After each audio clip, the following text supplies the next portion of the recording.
ఈ రోజు మనతో పాటు ప్రముఖ ఆధ్యాత్మికవేత్త, అలాగే లైఫ్ కోచ్, అలాగే ఆస్ట్రాలజర్ మనతో పాటు ఆర్బి సుధా గారు ఉన్నారు. వారితో మాట్లాడి మరిన్ని విషయాలు తెలుసుకునే ప్రయత్నం చేద్దాం.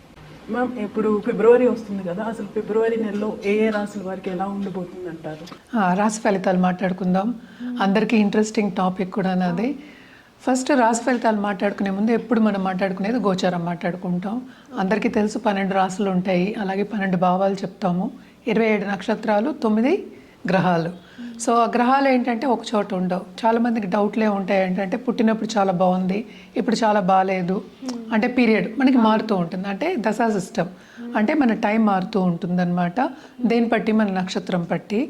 అలాగే దీంట్లో ఏంటంటే ఇంకా చాలా ఉంటాయి, అంటే లగ్నం చూసుకోవాలి, నక్షత్రాలు చూసుకోవాలి, రాశి చూసుకోవాలి, తర్వాత మిగతా ప్లానెట్స్ కూడా చూసుకోవాలి.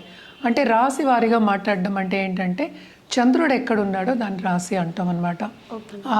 అంటే ఆ భావం కానీ ఆ హౌస్ కానీ, అంటే హౌస్ అని చెప్తూ ఉంటాం, 12 రాశులు అంటాం. సో హౌస్ని మనం ఏంటంటే రాశి అంటాం అనమాట. సో రాశి నుంచి ఏంటంటే 9 గ్రహాలు ఎలా ఉన్నాయో చూడడం అనేది జరుగుతుంది. అలాగే సూర్యుడి నుంచి కూడా మనం చూస్తాము, అలాగే లగ్నం నుంచి కూడా చూస్తాము. వీటిని సుదర్శన చక్రం అని చెప్తూ ఉంటాం. దాంతోపాటు ఏంటంటే మనకి వింశోత్తరి దశా సిస్టమ్ పీరియడ్ ఎలా ఉంది అవి కూడా చూస్తూ ఉంటాం అన్నమాట. ఇవన్నీ చూసుకుంటేనే మనకు కరెక్ట్గా ఒక ప్రెడిక్షన్స్ అనేది ఇవ్వగలం. ఇదంతా ఎందుకు చెప్తున్నాను అంటే ఇప్పుడు రాశి వారీగా మనం మాట్లాడుకోవాలి. ఎందుకంటే మనకి జాతకం ఒక్కొక్కరిది డిఫరెంట్గా ఉంటుంది, అంటే ఒక రోజులోనే చాలా తేడాలు వచ్చేస్తూ ఉంటాయి. ఎందుకంటే లగ్నం మారుతూనే ఉంటుందన్నమాట. అంటే సూర్యోదయం బట్టి మనకి వస్తూ ఉంటాయి లగ్నాలు. సో ఈ లగ్నం ఉదయించే సూర్యుడు అంటాం, దాన్ని బట్టే జాతకం ఒక్క రోజులోనే చాలా మారుతాయి. సో జనరల్గా మనం మాట్లాడుకోవడం అంటే రాశి వారిగానే మాట్లాడుకోగలం, రాశి ఫలితాలే మాట్లాడుకుంటాం అనమాట. ఎందుకంటే మనం లాస్ట్ టైం చేసింది కూడా మనం కొంతమంది ఏం పెట్టారంటే అవును నాకు ఇది అవ్వట్లేదు, ఇది అయింది అంటే రాశి వారిగా మనం మాట్లాడుకునేది సింగిల్ పాయింట్. ఇవన్నీ చెప్పడం అందుకనమాట. సింగిల్ పాయింట్లో మాట్లాడుకున్నప్పుడు అదేంటంటే ఇట్ ఈస్ నాట్ నీ జాతక ప్రెడిక్షన్ కాదు, అది it's not a personal prediction, it is a general prediction. So general ప్రెడిక్షన్స్లో అంటే ఏంటంటే అన్నీ కరెక్ట్గా వస్తాయి, అన్నీ కరెక్ట్గా రాంగ్ అవుతాయి అని చెప్పడానికి ఉండదన్నమాట. అండ్ ఆల్సో రాశి వారీగా మాట్లాడుకున్నప్పుడు నేను చెప్పినట్టు ఒకే ఒక గ్రహం మనం చూస్తున్నాం, అంటే చంద్రుడు. ఏ రాశిలో ఉంటే రాశి అంటాం, అంటే ఏ హౌస్లో ఉంటే దాన్ని రాశి అంటాం అనమాట. సో జనరల్గా రాశి ఫలితాలు ఎప్పుడైనా మాట్లాడుకోవాలి అంటే గోచారం చూసుకుంటాం. గోచార రీత్యా ఈ నెల ఏమవుతుందో చూద్దాము. మనం ఎప్పుడు మాట్లాడుకునేది ఫస్ట్ శనిగ్రహం. శనిగ్రహం ప్రస్తుతం ఎక్కడున్నారంటే మీనరాశిలో ఉన్నారు. ఆయన కూడా ఏంటంటే డైరెక్ట్ మోషన్లో ఉన్నారు. సో తప్పక ఇంకా మీనరాశిలోనే ఆయన ఈ నెల అంతా ఉంటారు. మనం మాట్లాడుకునేది ఫిబ్రవరి రాశి ఫలితాలు. నెక్స్ట్ మనం మాట్లాడుకునేది జూపిటర్, అంటే గురుగ్రహం. గురు ఏంటంటే రిట్రోగ్రేషన్ వక్రించి ఉన్నారు, ఆయనేమో మిథునంలో ఉన్నారనమాట. రాహు కేతువులు ఎక్కడున్నాయంటే మనకి కుంభంలో రాహు, అలాగే కేతు ఏమో మనకి సింహంలో ఉన్నారనమాట. ఇవి కూడా ఈ నెల అంతా ఇక్కడే ఉంటాయి. మనం ముందు కూడా మాట్లాడుకున్నాం, కూటమి జరుగుంది అంటే ఏంటి ధనురాశిలో. ఇప్పుడు అదే కూటమి మనకి మకరంలో జరిగింది. అంటే జనవరి మనకి తెలుసు మకరానికి మనకి సన్ వెళ్ళారు, అంటే మకర సంక్రాంతి కూడా మనం సెలబ్రేట్ చేసుకున్నాము. అలాగే ఏంటంటే ఇప్పుడు సన్ మనకి కుంభానికి 13th ఫిబ్రవరి వెళ్తున్నారనమాట. అలాగే కుజుడు మనకి 23rd ఫిబ్రవరికి వెళ్తున్నారు, ఎక్కడికి మనకి కుంభానికి వెళ్తున్నారు. అలాగే మెర్కురీ అంటే బుధుడు 3rd ఫిబ్రవరికి కుంభానికి వెళ్తున్నారు. అలాగే శుక్రుడు 6th ఫిబ్రవరికి కుంభానికి వెళ్తున్నారు. సో కుంభంలో నేను చెప్పినట్టు మనకి మేజర్ గ్రహం అంటే రాహు గ్రహం ఉంది. అంటే మనం చూస్తున్నాం కూడా మనకి బయట చాలా ప్రపంచ యుద్ధాలు వస్తాయని, అన్ని రేట్లు ఎక్కువ అవడం కానీ, ఫారిన్ పాలసీస్ మారడం కానీ ఇవన్నీ కూడా జరుగుతున్నాయి. సో కొంతవరకు ఏంటంటే ఫారిన్ ట్రిప్స్ కానీ, ఫారిన్ లెట్స్ సే వెళ్ళాలి, అక్కడ సెటిల్ అవ్వాలి అనుకున్న వాళ్ళందరికీ కానీ, లేకపోతే అక్కడ ఉద్యోగం చేసిన వాళ్ళందరికీ కానీ, లేకపోతే బిజినెస్ చేసే అందరికీ కానీ మిశ్రమ ఫలితాలు, అలాగే గవర్నమెంట్ పాలసీస్ మీద ఆధారపడి ఉంటుందన్నమాట. సో కొంతవరకు కొన్ని రాసుల వారికి చాలా బాగుంది, కొన్ని రాసుల వారికి ఎప్పటిలాగే అంత బాగుండదు అని చెప్పడం జరుగుతోంది. అదొకటి కాకుండా అందరికీ ఏంటంటే శని వస్తే చాలా భయపడుతూ ఉంటారు. అంటే ఏలినాటి శని ఎవరెవరికి ఉందో అనేది ఫస్ట్ మాట్లాడుకుందాం. అంటే కుంభరాశి వాళ్ళకి లాస్ట్ ఘట్టం, అంటే లాస్ట్ 2.5 ఏళ్ళు. అంటే 2.5 ఏళ్ళకి ఒకసారి మనకి శని మారుతూ ఉంటాడు. సో లాస్ట్ ఘట్టం ఇంకా 1 సంవత్సరంన్నర ఉందన్నమాట. అలాగే మీనానికి ఏంటంటే 2వ ఘట్టం, అలాగే మేషానికి 1వ ఘట్టం. సో జనరల్గా మనం చూసాము అంటే ఇబ్బంది పడ్డం దేంట్లో ఫైనాన్షియల్ సిచ్యువేషన్స్లో ఈ 3 రాసే వాళ్ళు ఇబ్బంది పడే మనకి సూచనలు ఇక్కడ కనిపిస్తున్నాయి. జనరల్గా ఎప్పుడు మనం చెప్పే పరిహారాలు ఏంటంటే నవగ్రహాల చుట్టూ ప్రదక్షిణ చేయండి అని ఎప్పుడు చెప్తూనే ఉంటాను నేను. అది ఒక్కొక్క రాశి మాట్లాడినప్పుడు ఏమవుతుందంటే ఏ రోజు చేయాలి అనేది మనం చూడొచ్చు అనమాట.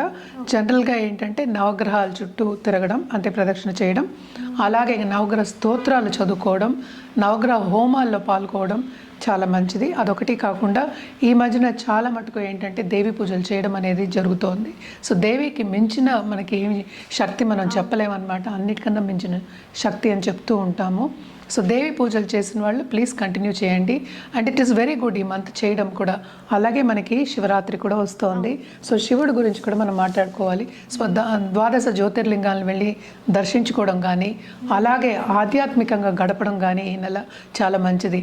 ఎందుకనంటే శివరాత్రి రోజు అంటే మాస శివరాత్రి అంటే చతుర్దశి రోజు కూడా చాలా చాలా మంచిది. ఆ ఎనర్జీ అనేది ఏంటంటే సెల్ఫ్ హీలింగ్కి, సెల్ఫ్ ఇంప్రూవ్మెంట్కి, అలాగే ఏంటంటే మెడిటేషన్ చేయడానికి ఎనర్జీస్ అంటే ఏంటి మన ఎనర్జీస్ సరౌండింగ్ అస్ అంటే ఏంటి యూనివర్స్ ఎనర్జీస్ అనేవి సహకరిస్తాయి. చాలా పాజిటివ్ ఎనర్జీ ఉంటుంది. సో తప్పక ఏదైనా సరే మన శివరాత్రి పండగ కింద కాకుండా మనం ఏంటి self healing, self questioning, self improvement and also ఆధ్యాత్మికంగా గడపడానికి మనం చెప్తాం. అంటే ఏంటి పేషెన్స్గా ఉండడం, అలాగే సాలిట్యూడ్ సైలెంట్గా ఉండడం, సైలెన్స్లోనే మనం ఏంటి ధ్యానం చేసుకోవడం, ఇవన్నీ చెప్తూ ఉంటాం. అదంతా ఎందుకు మనం సరిదిద్దుకోవడానికి, మనకి ఏం కావాలో అని ఫస్ట్ తెలుసుకోవడానికి. అంటే ఏంటి మనం లోపల ఏముంది అంటే ఏంటి మనలో ఉన్న జీవుడికి ఏం కావాలి, మనకి ఏం కావాలి లైఫ్లో అని తెలుసుకోవడానికి అండ్ ఆల్సో ఆధ్యాత్మికంగా స్పిరిచువల్ గ్రోత్ ఉండడానికి చాలా మంచిది. అదే ఈరోజు కూడా ఏంటంటే ఉపదేశం తీసుకోవడం అనేది కూడా చాలా మంచిదన్నమాట. సో తప్పక ఉపదేశం తీసుకోండి. లేకపోతే రాత్రంతా జాగారం చేసి శివనామంతో జాగారం చేసి శివుని తలుచుకుంటూ తెల్లారగట్ట అంటే లేచి మళ్ళా మన కార్యక్రమం చేసుకోవడం అనేది చాలా మంచిదన్నమాట. అందుకనే ఈరోజు కూడా ఎక్కువ ఏంటంటే మన ప్రసాదాలు కూడా చెప్పాము. అండ్ ఆల్సో మనకి ఎక్కువ అంటే పండగ కింద మనం చెప్పాం, అంటే పెద్ద పండగ అన్నట్టు చెప్పాం. ఏదైనా సరే ఆధ్యాత్మికంగా చేసుకోవడం, మనకి మనం ఇంప్రూవ్ చేసుకోవడానికి చెప్తూ ఉంటాము.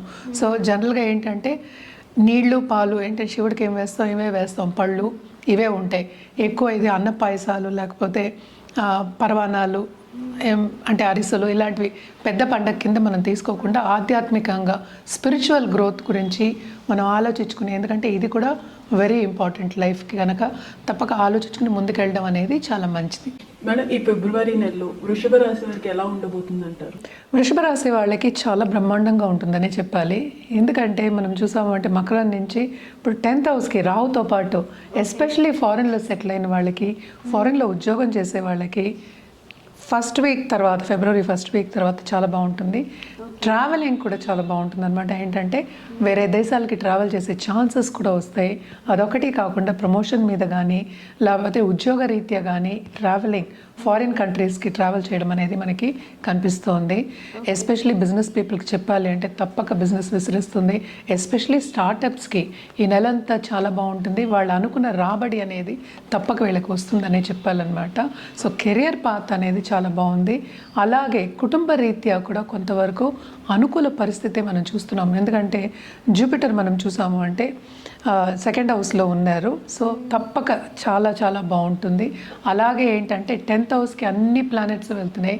అలాగే 10th లార్డేమో 11th ఉన్నారు, 11th లార్డేమో 2nd ఉన్నారు. సో తప్పక వీళ్ళకి ఫైనాన్షియల్ సిచ్యువేషన్ స్టేటస్ ఇంప్రూవ్ అయ్యే ఛాన్సెస్, అలాంటి దారి చూపించే ఛాన్సెస్ ఈ నెలలో మనకి ఎక్కువ కనిపిస్తున్నాయి.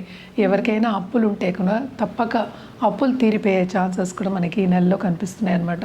సడన్గా అంటే మోతాదు వచ్చే ఛాన్సెస్ మనకి ఎక్కువ కనిపిస్తుంది అనమాట.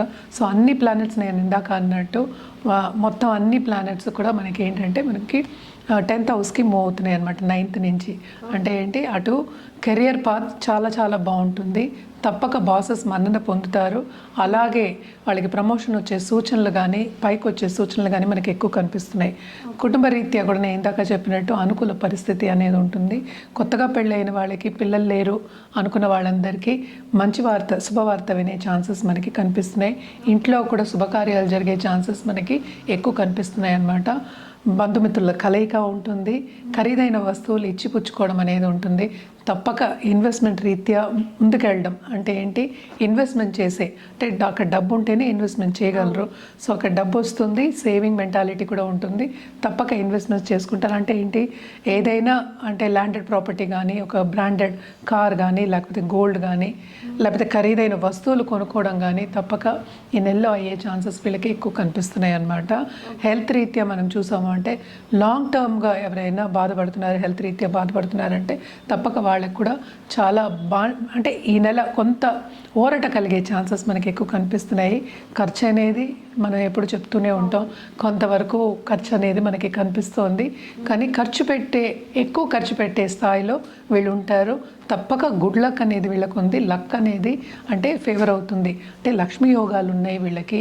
వృషభ రాశి వాళ్ళకి ఈ నెల అంతా కొంతవరకు ఎంజాయ్ చేసే ఒక మంత్, హ్యాపీగా గడిపే ఒక మంత్ కింద మనం చెప్పుకోవచ్చు. అలాగే విందు వినోదాల్లో పాల్గొంటానని చెప్పినట్టు, అండ్ ఆల్సో ట్రావెల్ చేసే అంటే ఏంటి, హాలిడేకి ట్రావెల్ చేసే ఛాన్సెస్ కూడా మనకి ఎక్కువ కనిపిస్తున్నాయి అన్నమాట. ఆధ్యాత్మికంగా కూడా వీళ్ళకి ఒక గురువు కింద వెళ్ళే ఛాన్సెస్ కానీ మనకి ఎక్కువ కనిపిస్తున్నాయి. తప్పక స్టూడెంట్స్కి కూడా అంటే ఫారిన్లో వెళ్ళి సెటిల్ అవ్వాలి అనుకున్న వాళ్ళకి కానీ తప్పక వాళ్ళకి కావాల్సింది వాళ్ళకి తప్పక వస్తుంది. అండ్ సన్ కూడా వెళ్తున్నారు కనుక గవర్నమెంట్ రంగంలో ఉన్న వాళ్ళకి కూడా చాలా బాగుంటుంది.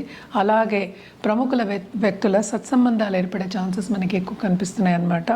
అండ్ ఎస్పెషలీ మనం పార్ట్నర్షిప్ బిజినెస్ చెప్పుకోవాలి అంటే కనుక తప్పక చాలా చాలా బాగుంటుంది. వీళ్ళకి డబ్బు వచ్చేది, రాబడి ఎక్కువ వచ్చే ఒక మంత్ కింద మనం తీసుకోవాలన్నమాట. కానీ ఏదైనా సరే వ్యక్తిగత జాతకం మీదే ఆధారపడి ఉంటుంది. తప్పక వ్యక్తిగత జాతకం చూపించుకున్నప్పుడు అది డిఫరెంట్గానే ఉంటుంది. బట్ జనరల్గా చూసామంటే ఈ రాశి వాళ్ళకి ఈ నెల అదృష్టమైన ఒక మంత్ కింద మనం చెప్పుకోవాలి. ఆలయంకి వెళ్ళి దర్శించుకోవడం సోమవారం చాలా చాలా మంచిది. అదొకటి కాకుండా నవగ్రహాల చుట్టూ ప్రదక్షిణ చేయడం, అలాగే సన్ గాడ్కి అర్ఘ్యం ఇవ్వడం ఇంకా మంచిదన్నమాట. శక్తి పూజలు చేసే వాళ్ళకి, నేను ఎప్పుడు దేవి పూజలు చేసే వాళ్ళకి ప్లీజ్ కంటిన్యూ చేయండి. ఈ నెలలో మనకి తెలుసు మనకి శివరాత్రి కూడా వస్తుంది, ఇందాక మనం మాట్లాడుకున్నాము. సో తప్పక ఆధ్యాత్మికంగా గ్రో అయ్యే ఛాన్సెస్, స్పిరిచువల్గా గ్రో అయ్యే ఛాన్సెస్ మీకు వస్తాయి. సో ఒక జపం కానీ ఒక మంత్రం కానీ తప్పక తీసుకుని చాట్ చేసుకోండి. కాలభైరవుడిని ఎక్కువ కొలిస్తే ఈ నెలలో చాలా మంచిదన్నమాట. తప్పక పంచముఖి రుద్రాక్ష వేసుకోవడం చాలా మంచిది. అలాగే షష్ఠముఖి కూడా, ఎందుకంటే లక్ష్మీదేవికి మనం చెప్తూ ఉంటాం అన్నమాట. సో ఏదైనప్పటికీ మళ్ళీ జాతకం మీదే ఆధారపడి ఉంటుంది. మన కలర్స్ విషయానికి వస్తే కనుక తప్పక వీళ్ళు పింక్ నుంచి డార్క్ కలర్స్ అంటే రెడ్ వరకు వేసుకోవచ్చు అనమాట. అండ్ ఆల్సో గోల్డ్ దాంతో కలుపుకుంటే ఇంకా మంచిది, చాలా బాగుంటుంది. ఇదే ఫ్రైడే వేసుకు చూడండి, చాలా చాలా బాగుంటుంది.